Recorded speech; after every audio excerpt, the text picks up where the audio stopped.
So, can you talk about how you first came to know the Hobbit novel and your reaction when you found out you'd be playing the dragon to end all dragons? Yeah. Well, my dad read it to me when I was a young and 6 or 7 because I went away to school at 8. So that's how I know that roughly. And he's an actor and he brought the whole book to life. It was the first book I really had in my imagination, I guess, as a child. So he sowed the seed really, and then cut to a few years later, and I auditioned for Peter via taping in London, and Dan Hubbard was like, the casting director said, don't do any movement, it's all right. And I said, no, I need to move. But no, they just want the voice. And I went, I want to do some movement. It's the dragon. It's Smaug. He went, no. They just all they need on the taping is your voice. I said, well, I kind of practiced it with movement, so I did some movement. He went, that was quite good. So when I met Peter, I found out that I got it. It was very strange. I met him for 3 other roles, and one of which I do play the necromancer. And he was very sweet. He was really complimentary about what I could offer the film. And I said, look, I'm really flattered by this attention, but really all I want to do is play Smaug.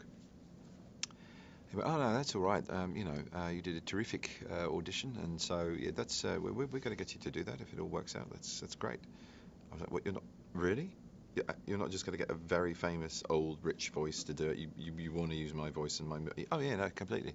I said, well, I'm really keen on doing motion capture because I think it's got to be embodied. I don't want to just do something to animation and do something in a blind spot and not really know how it's going to manifest. I want to lead a little bit of the creative process to culture and idea is physicality around the voice.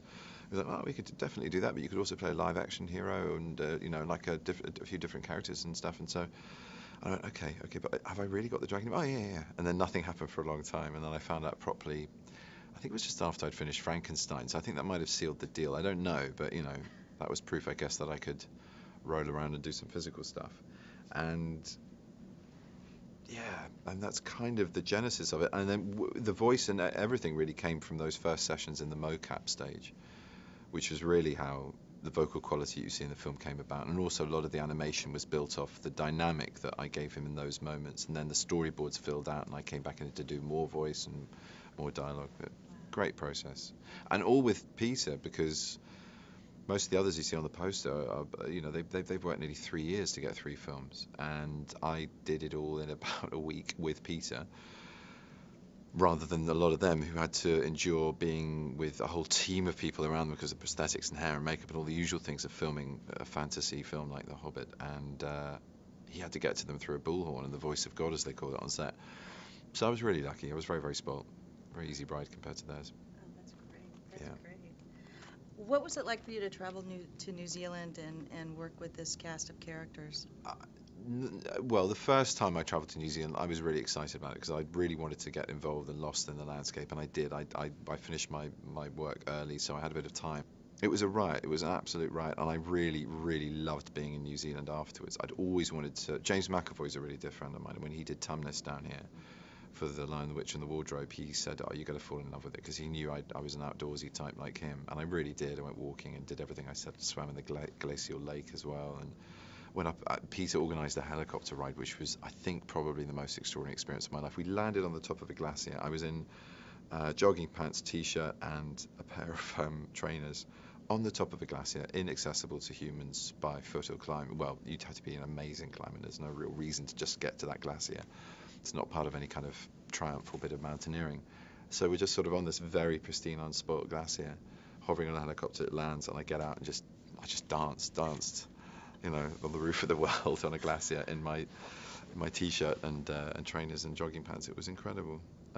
So yeah, and I've got a deep affection for the country, and it's what it has to offer.